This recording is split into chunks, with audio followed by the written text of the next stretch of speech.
On this episode of Booked on Rock, the story of one of the most influential bands in punk, metal, and alternative rock, the story of Kreuzen with author Sahan Jayasuriya.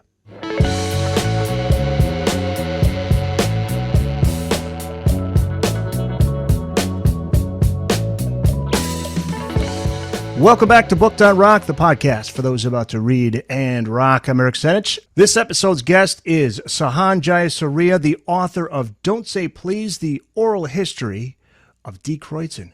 Sahan, thanks for being here. Thanks for having me, Art. This is a book that was 10 years in the making. Tell us how it came together. You just spoke to so many people, including all the members of the band.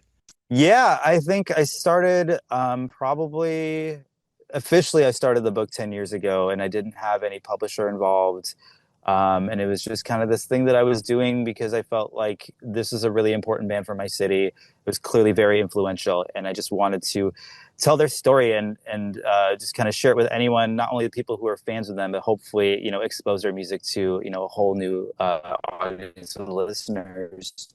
And kind of the more research I did, the more I realized that they had pretty sizable following amongst, pretty prominent musicians. So over time, I just kind of kept reaching out to people and just setting up my own interviews. And, next thing I knew it was like 7 years in, and, I'm still like, am I done? Am I not done? And when Feral House got involved, that's when they were like, okay, I think you're in a pretty good place. Now you should, finish instead of just keep going. So they're kind of the ones who really got me to focus and kind of pare it down and edit it into the form that you see it in today. One of the many people you spoke with was Butch Vig, legendary producer who produced the band's albums, and he said, quote, Kreuzen are one of those bands that influenced 1,000 other bands that went on to have huge success. Why they didn't have the same level of success is something we'll get into a little bit more, but I'm interested in finding out how you discovered this band. You were working at a record store, I believe. Right. I was working at a legendary record shop in Milwaukee that's no longer around, called Atomic Records. And my boss at the time, they gave me a copy of their first 7-inch just to check out. And he knew I was into hardcore, and I didn't really know him as someone as being into hardcore, so I didn't really expect much of it, honestly. And when I took it home, it just blew me away. I was just I was not prepared for it. And I think one of the reasons that really blew me away is it didn't really sound like anything else I had heard at that time. And I'd heard a lot of hardcore, but there was a lot of elements about it that just didn't make sense to me in terms of the time that it was being made. So the vocals were way more aggressive. The music was a lot tighter. It was just a different thing. And then, the more that I kind of listened, the more questions I had. And I think me discovering their music more is also what kind of led me to eventually wanting to write a book, because I had so many questions that I just wanted to have answered myself. Right. But, as they evolved, they made this amazing debut album that's just straight ahead, super fast, super tight hardcore. And it's pretty much among that crowd, it's universally lauded. It's one of those hardcore records that most people can just agree on. Everyone loves it. And the problem with doing something like that is where do you go from there when you make this thing that people love so much? If there's no way that you could follow it up with a better version of that, right? So you have to do something different. And so they started to explore other styles of music, and it wasn't a conscious decision on their part. They just evolved based on what they were into, both the stuff that they grew up with, because they were really into prog stuff when they were younger, and also the post-punk stuff and things like Brian Eno and Wire. But there was newer influences that were coming into the fold for them, because they were really into the 4AD Records bands and just the kind of UK post-punk thing. So stuff like Sisters of Mercy and the 4AD stuff. You know what I mean? And bands like The Birthday Party too, for sure. And that was kind of coloring their sound, but they're coming from hardcore. So when you combine those two things, you're going to get something that's different. But, over time, I think some people got those records and some people didn't. And so when, I just kept kind of digging into their catalog, and it was just sort of I've called them sort of the proto everything band for 90s alt rock, because their catalog really does show a very, very broad range of what was happening in the underground in both in, I guess, in America and in UK, at least in their influence. It just covers such a broad range of like 80s underground guitar music.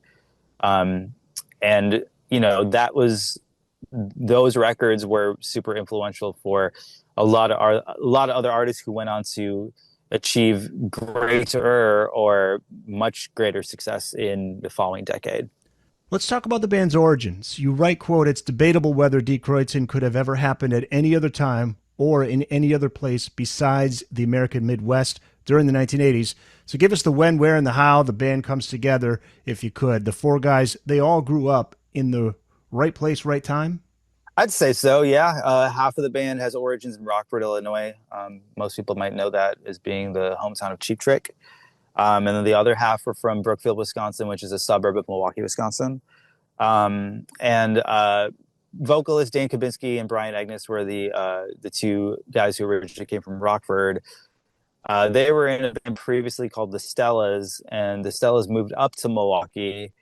And they quickly realized they didn't have a drummer when they moved there. So they asked their friend Keith Bramer if he knew anyone. He's like, well, I happen to know someone who's a really great drummer, who was drummer Eric Tunison. So he came into the fold. And not long after he joined the band, they kind of realized that their bassist at the time, they weren't really feeling it. It wasn't a good fit. And then they asked Keith to join the band. So then when they settled on that lineup, not long after, they changed their name from the Stellas to Die Kreuzen. And that was, I believe, at sometime in 1981 is when they changed the name to Die Kreuzen. They were into a broad range of music, which you did talk about. But there are some, they were fans of the classic rock bands like Kiss, CCR, Zeppelin, AC/DC, Sure. Aerosmith. There's a letter that bassist Keith Bramer wrote to Circus Magazine that's in the book. He was a defender of Zeppelin, Kiss, Angel, and Aerosmith. Yeah, yeah. I mean, I think one of the things that I learned, like I came up listening to punk and hardcore. I'm almost 40. I'll be turning 40 in October. So the classic rock thing was not really anything that I really paid much attention to as a young kid. I loved Queen. I was a huge Queen fan. But some of the other bands maybe they didn't really connect with me, and it wasn't really until later in life that, like, especially like the glam stuff, that really resonated with me. And I think that came from really liking a lot of 70s punk. But a lot of the classic rock stuff didn't resonate with me, and I think it's because I had other punk things to listen to. But the thing that I learned in researching this book and just reading about this period in general is a lot of people who listen to punk and hardcore bands, of course they weren't listening to punk and hardcore because they were helping invent it. So they were listening to the heaviest music available, and the heaviest available was like hard rock and classic rock. And so many people who are like kind of Gen X age group, Kiss was a big deal for them. It was like a early influence because it was just like, it was made for teenage kids. They look like cartoon characters, it's just guitar solos and flamethrowers and pinball machines. It makes so much sense for a person of a certain age at a certain time to be a Kiss fan, right? So all those things were just like, the edgiest, like gnarliest thing available. And I think so many people who went on to play in punk and hardcore bands definitely did their time listening to, classic rock and glam. And that stuff, I mean, and Sweet and Slade and Bowie, all that stuff is great. I think it's interesting in reading a lot about grunge bands and how much they were influenced by early Aerosmith and Black Sabbath. I hear that often. Early 100%. Aerosmith and Black Sabbath. Yeah. Well, I mean, the early Aerosmith records are pretty cool. I mean, especially, the vocalist for Die Kreuzen, Dane Kabinski, he cites Steven Tyler as a huge influence. When he first told me that in person years before I was writing the book, I was just like, I wasn't expecting it because, again, I didn't realize that some of these like people who made punk and hardcore were listening to classic rock. But then I was thinking about it. I was like, well, you think about the end of Dream On, where he's really pushing his voice into like screaming territory. I'm like, oh, that makes sense. But yeah, I mean, the grunge bands, I mean, Kurt Cobain was a huge fan of like a record like Rocks by Aerosmith. He loved that record. Yeah, it's dirty. It's grungy. Yeah, totally. I mean, the drum sound of that record rules. That's a great record. I'm not like the world's biggest Aerosmith fan, but they have some records I would definitely dig for sure. But at some point in the mid 70s, punk rock enters the scene, and that has a huge impact on the guys, especially Keith. He was the first guy in town to talk about punk, according to drummer Eric Tunison. So Keith was the guy that knew punk. Everyone has that friend, I think, who's just like so rabid about music, and they're just like the one who's always like on the thing right as it's happening. You know, at a certain age, I was definitely that guy with my friends, and I still am that guy to some degree, but definitely in my teen years, it's like I knew, about whatever new band or whoever's new record, like as it was so important to me, and still is important to me. But there's that one person who's kind of like the town crier or something, right? Like they're the one who informs all their friends. They're the ones who's making the mixtapes and all that. And I think, yeah, Keith was definitely that guy for that friend group for sure. And he was the one who had all the early singles and buying, the Clash record on import and, all that stuff. There was a point when the Stella sound evolved into something new, and this is around 1981. They would become known for their speed early on. What inspired that increased tempo and energy?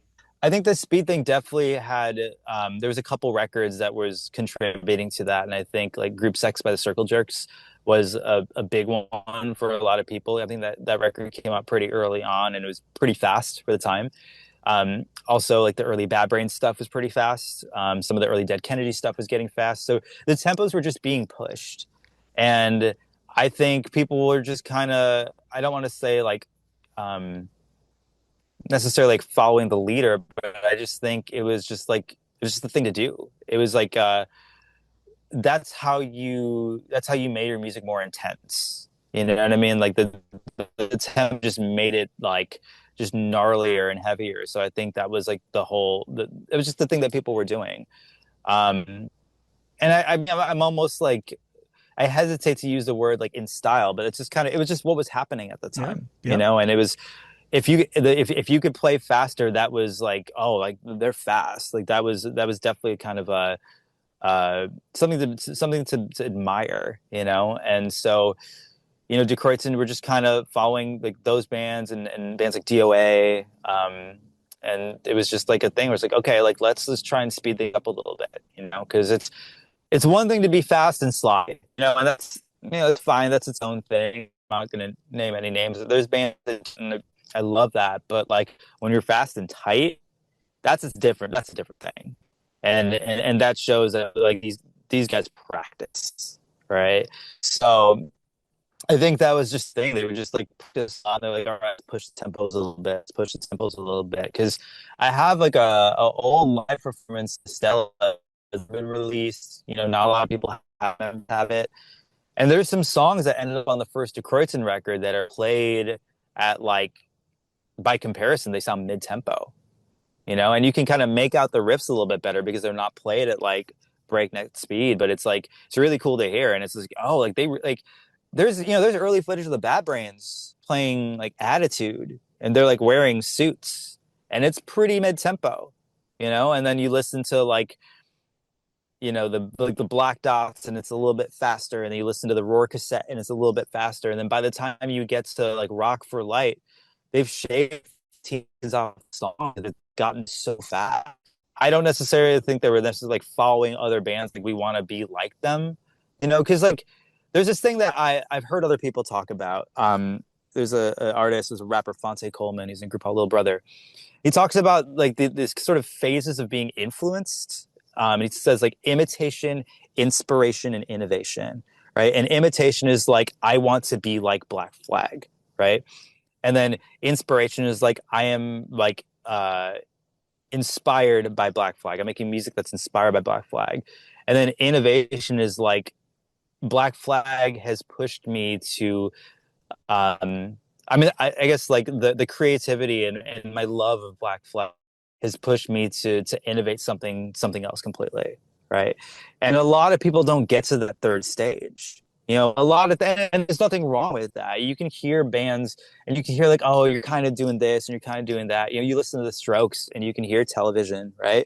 Yep. But it doesn't really matter because they're good, right? But it takes a special group of people to really get that third stage. They're like, well, I want to kind of do my own thing. And De Kreuzen got to that point for sure.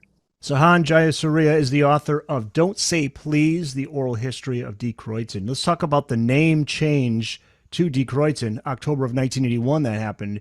How did they come up with that name, and what does it mean?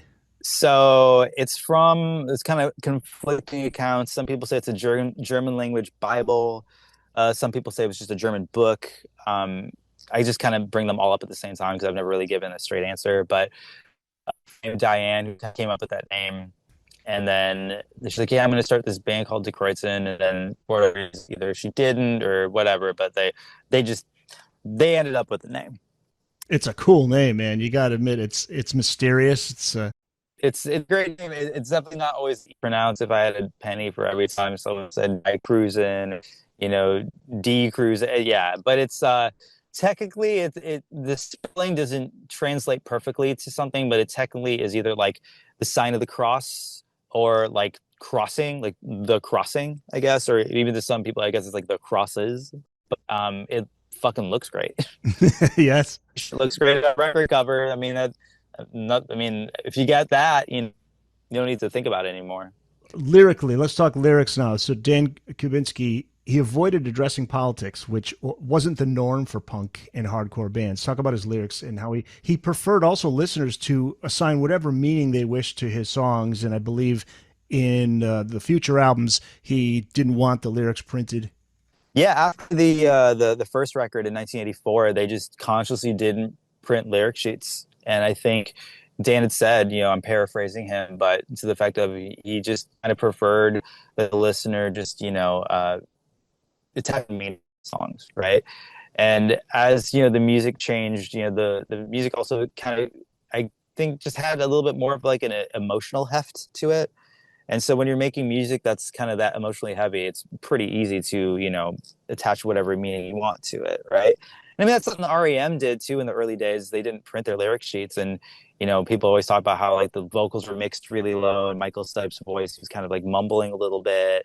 So, a lot of people didn't know what the lyrics were. And in the case of De Kreuzen, you didn't really know what he was saying, but you knew that it had some, emotional weight to it, and it had to do with how he was delivering it. And in some ways, that's better than having a lyric sheet.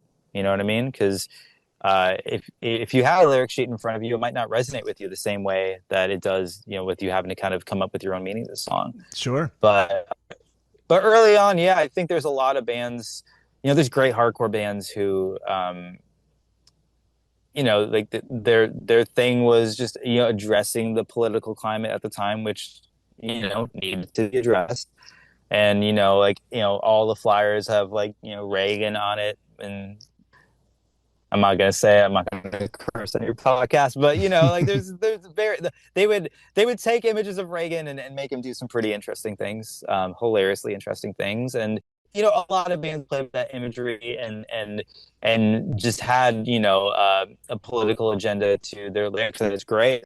I think it was definitely really common at the time for punk and hardcore bands to be political, and the band just kind of chose to not be political. I think lyrically, like on the early material, the early demos and the first 7 inch and the first full length, I think the lyrics were definitely just like kind of personal politics and just, kind of talking about things people experience at that time in life and, conflict amongst friends. And I think there's a general just kind of feeling of like disillusionment and alienation that I think a lot of people felt at that time. And it was just writing from, that perspective. There was the EP in 1982. It's titled Cows and Beer, and that was followed by the debut self-titled album in 1984. The debut came after the band returned from California, and at this time they're fragmented. The future of the band is uncertain. They're burned out, bummed out, but they reform after a short time. What are your thoughts on this album, and particularly the vocals, because you say Dan's style was the most notable shift? That first record is, yeah, it's one of the best hardcore records ever made. And I think one of the reasons why is it does stand out. Um, the music at that point, they've been playing those songs for so long, so they're so well rehearsed. So the band is just super tight, super tight. And I think in this time, Dan had been singing a lot and, figuring out how he wanted to use his voice. And, by this point on this first record, I mean, no one was really shredding their vocal cords that way. People would scream for dramatic effects, but a lot of the hardcore guys were like shouting or barking. No one was like really screaming. It was like him and John Brannon from Negative Approach was doing it. I mean, John was really doing it later on with Laughing Hyenas. And there's kind of more obscure bands like Siege who were doing it, and even to lesser degree, John, the singer of Void, he was doing it a little bit too. But no one was just like every song all the time, just screaming your guts out. So it was a very different sound for the time, and the production was enhanced a little bit too by there's a little bit of reverb and atmosphere on that record. That I kind of liken to the first Joy Division album, Unknown Pleasures. It kind of has that, maybe not that drastic amount of reverb, but it's definitely like a spacious sounding record. And at the time, a lot of punk records were pretty dry. And when you add that amount of atmosphere to the vocals, especially, it gives us this really like haunting, tortured quality. It just kind of amplifies that. To me, that later on, you'd hear a lot of like Scandinavian black metal bands really do that. But this is quite a bit before that, so it's just so ahead of its time and so good. That first album it's really an incredible record. Yeah, and it got the respect of other musicians. Some great quotes in the book from Soundgarden's Kim Thayil, Thurston Moore of Sonic Youth, so many people. Some great quotes from the late great Steve Albini. I still can't believe he's gone. The renowned musician and audio engineer who produced Nirvana's In Utero, which we have to talk about where you are right now in relation to that album. But he admired the band's originality on that first album. He said, quote, "There's just nothing about that Die Kreuzen record that sounds like it's received wisdom. It sounds like they dreamed all that shit up on their own. Like no one would have ever been taught to play that way. You can only come up with those things on your own." That says it all. I mean, that's the respect that they were getting from the fellow artists. Yeah, I mean, a lot of this too, as we kind of addressed earlier, like later on, um, people kind of, they didn't necessarily like understand those later records, and they're like, oh, it's so different. But, the thing that makes them so great and makes this first record so great is that they were different, right? Like they sounded pretty different from other hardcore bands, and they made this really cool hardcore record. And I think people, fans specifically, some fans, I guess the ones who maybe didn't like understand the later records, they didn't stop and think like, well, the reason why I like them is because they're different. Steve Albini's a guy who I could see would love that type of record because that's the way he was. That's the whole reason Nirvana wanted him to produce In Utero, because they didn't want to make something like Nevermind. They wanted something a little bit off the grid, something dangerous, something that the average producer wouldn't do. So talk about where you are. By the way, speaking of Steve Albini and In Utero, the reason you're checking in from your vehicle right now is because you just came from a very cool place. I was just for like a day and some change. I was at Pachyderm Recording Studio, which is in Cannon Falls, Minnesota, which is this like 4,000 population tiny town. It's about 45 minutes out of the Twin Cities. And it's just it's a really small town, and there's this wonderful studio there. There's like and that's where Nirvana made In Utero. That's where like The Wedding Present recorded, and I think Live did Throwing Copper there. Tons and tons and tons of great records. PJ Harvey did Rid of Me there. Superchunk recorded there.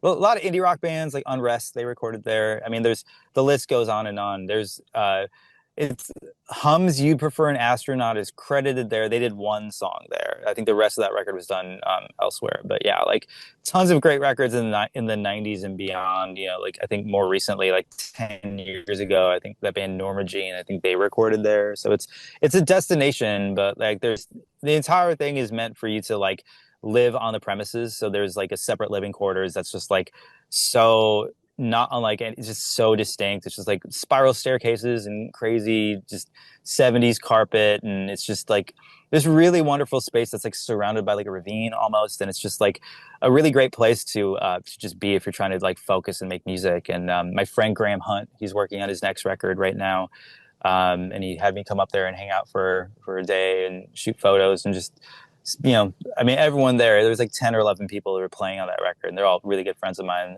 big parts of like the Milwaukee and Madison music community. So I was just hanging out with them, and now I'm on my way home. Very cool. Yeah. for me as a music fan, it was a no brainer. I mean, I think I told Graham when he said he's recording at Pachyderm, it's like, can I just like go up there and touch the door? Like Yeah, it's right. because I mean, I probably will never get the opportunity to record there because it's a nice studio, so I don't necessarily have that kind of funding to record, but just to be in a space like that is just like so special, to feel like it brings you closer to the music you love in a way that you may not always necessarily get to be. So it's like, some people maybe feel like going to like, I don't know, like Sun Studios or something like that. They're into that stuff, which like, yeah, that stuff's great for sure. But like, I just feel like when you can see the place where these records were made, I don't know, it just feels a certain way. Like if you've ever toured Hitsville, the original Motown studio in Detroit, I mean, like I walked in there and I got misty eyed just thinking about like music history was made here. It's fantastic. So you get it. Oh yeah, You're man. one of us. I You get it. envy you. I envy you. Yeah, yeah. It's fantastic. Yeah. Getting back to Kreuzen now, let's talk about the album October File. That came out a couple of years after the debut, and the band moves away from hardcore into slower, more conceptual work.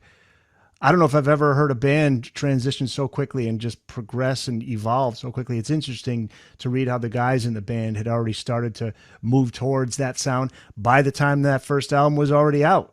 Keith Brammer talks about listening to Joy Division and Susie and the Banshees and REM, Sisters of Mercy. All these, you referred to these bands earlier. Talk about that transition and how the guys saw that debut as an end to that part of what the band was doing. I mean, they were already moving on. Yeah, I mean, they were just listening to so much music, and yeah, even by the time they were making that first record, they were already discovering other things. And it's always kind of like, I don't really want to speak for the band members, but Keith said this the other day, so I can just repeat it. He's like, we just got bored. Yeah. They just got bored, and I think anything, if you do it for enough time, like yeah, you're gonna get bored with it. And I think they just wanted to, I think any musician just wants to make the kind of music that they themselves would want to listen to. Right. At least like that's how I always approach music making. Like it's, I'm going to be playing it. It should be fun. I should like it. And, they just wanted to play the kind of music that they were into. And so they just kind of, but again, they weren't just like, I want to be Sisters of Mercy. It's just like, well, what does Sisters of Mercy make me want to do?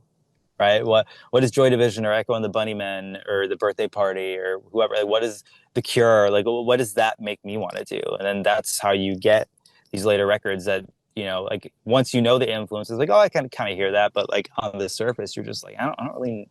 This sounds like this is different, So. What was the response to the stark contrast to the first record and this one by critics and fans? Well, with the first record, it was just like everyone loved that record. I mean, to me, it's like, yeah, there's some changes in production, but generally speaking, it's still just hardcore, right? But the second record. There were some people who really wanted another hardcore record and they just didn't give them that. And I think some of those people kind of felt, they were just upset about that. But, for the people who maybe abandoned them because they were, changing, slowing down, maybe becoming a little bit more melodic, there's people who are now, maybe they wouldn't have liked the first record, but they like the second record because it's a little bit more melody driven, right? So they're starting to gain a different audience and, people who are maybe not people who are into hardcore, but maybe they're into something like Husker Du. And now, in Husker Du too, they were, evolving and moving to, towards more melodic songwriting too. So, I think people were just turned on to the newer stuff they were doing, even though there was maybe other people who, liked the older stuff who didn't dig it as much. You're right. Quote, still, October File was only the beginning of the band's journey away from hardcore. It marked the start of a pattern that we would see for the remainder of the band's career. Next two albums produced by Butch Vig, 1988's Century Days, and the band's final album, which was 1991's Cement. He also produced the 1989 EP Gone Away. Where does the band go sonically on those last albums? It's interesting because, yeah, things definitely got more melodic, but I would argue that the music also became more difficult. Like hardcore is abrasive music and it's fast, but in some ways it's kind of easy to listen to. Like you can sing along the Minor Threat songs. You know what I mean? Like they have hooks, they have choruses, and you can be fast and you can, even if you're maybe not into like how abrasive the vocals are or whatever, you can like, pogo around and have a good time. It's fun. Like hardcore is fun music. It's like early 80s American hardcore is fun music. and I'm not saying it's necessarily happy music, but it's fun. And once you get darker and maybe gothier and a little bit more dissonant, you can still be singing, but in some ways the music can become a little bit more difficult. And I think what we talked about earlier, where it's just like, they influence a bunch of people, but they maybe never were able to get to that next level. And I think one of the reasons why they never made that full break into the mainstream, I think, A, they couldn't find a major label that wanted to give them the kind of creative control that they wanted.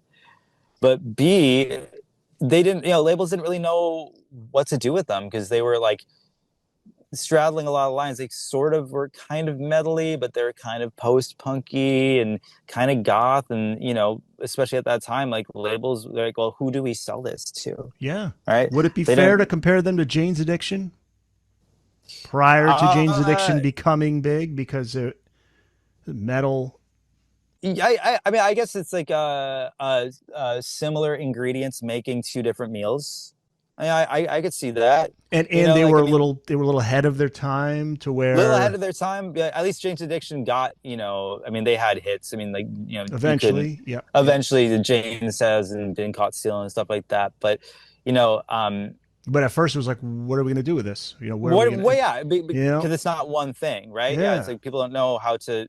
They don't know who to sell it to or how to sell it, right? And I think that was definitely part of it.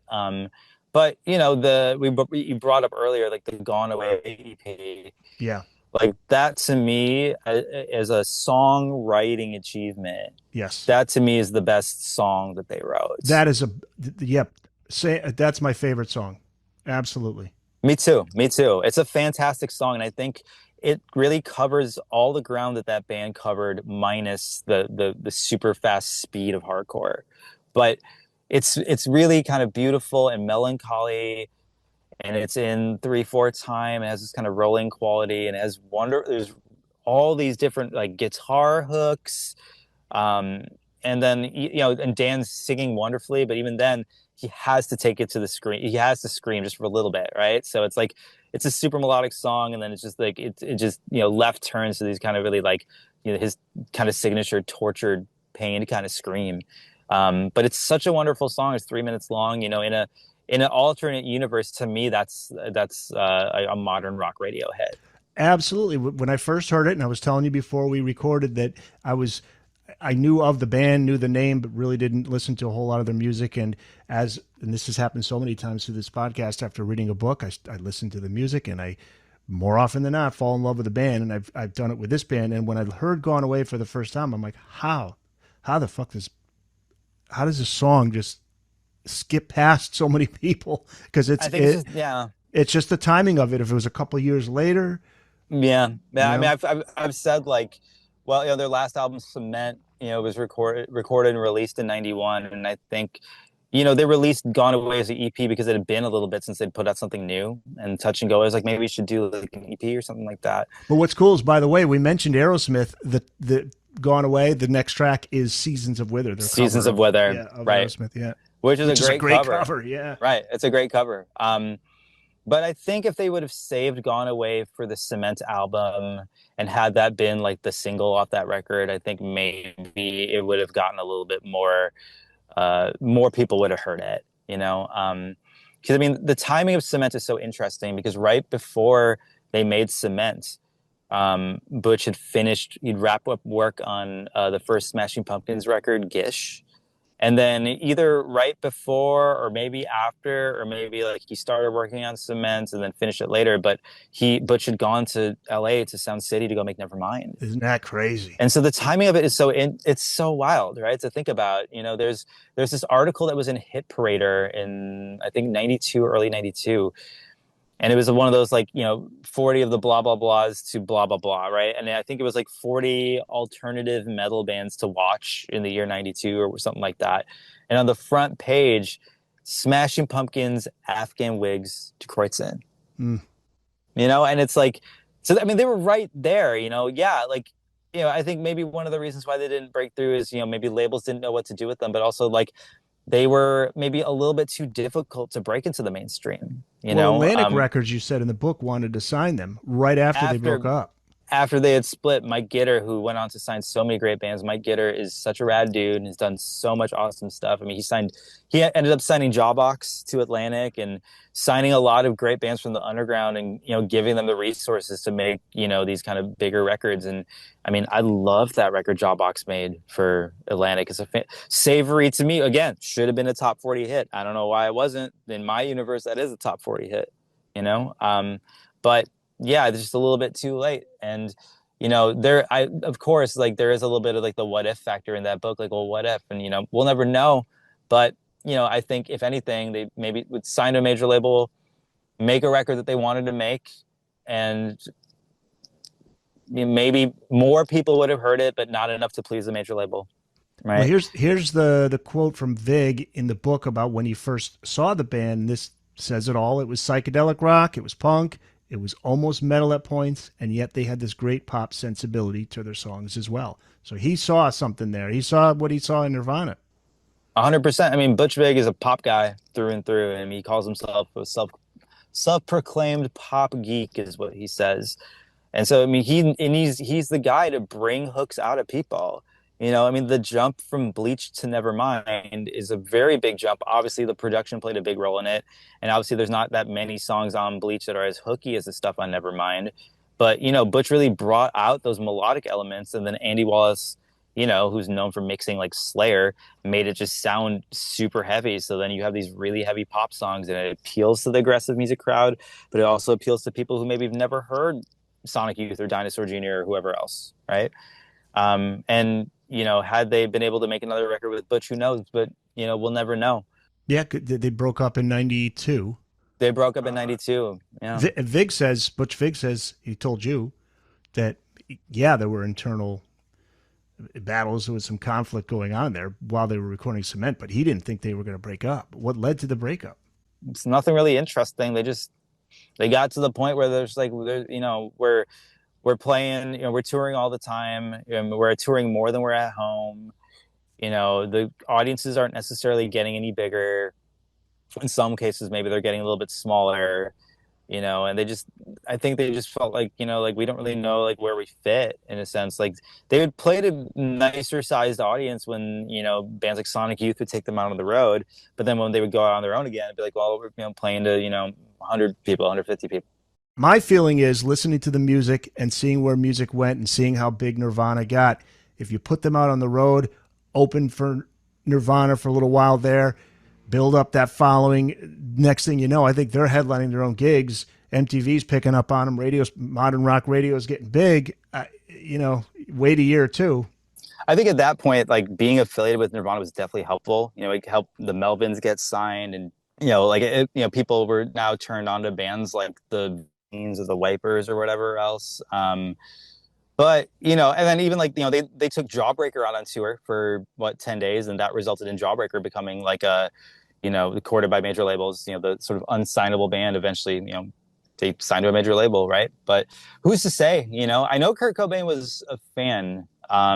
He was He okay. he wrote about he mentions them in his journals, and it wasn't like in one of those lists, but it was like a letter he wrote to Buzz from the Melvins, and it was or maybe a letter he didn't send to Buzz. I don't know, but there was definitely something in there where it said, "Have you heard the new Kreuzen album?" So it was at least a band he was aware of, and I think Kurt was a huge Touch and Go Records guy, right? He loved Big Black and Scratch Acid and all that stuff. So I'm sure he at least knew those records. It's pretty safe to say he liked them, but I can't make that assumption. I know Dave Grohl's a big fan for sure, but I'd say if you were into Touch and Go bands at that time, I think most people who were around for that era of Touch and Go, they liked a Kreuzen. So Well, this book will get some exposure for the band as well. Don't Say Please, the oral history of Die Kreuzen, and it's out now. You can find it wherever books are sold and look for it at your nearest bookstore. Go to bookedonrock.com to find your nearest independent bookstore. And where can people find you online, Sahan? yeah, so you can follow me on Instagram. I have an Instagram page for the book. It's just at Die Kreuzen Book. That's kind of just where I post just stuff about the band, and then just like updates in terms of like events and stuff that I'm doing for the book. And that's kind of the best way to figure out everything that's going on with this book right now. Sahan, thanks, man. Thanks for just sneaking in this interview, coming back from that very cool trip to a part of rock and roll history. So I appreciate you taking the time to chat with me. It was wonderful. So thank you so much for taking the time to talk to me. You're doing me a favor here. cool.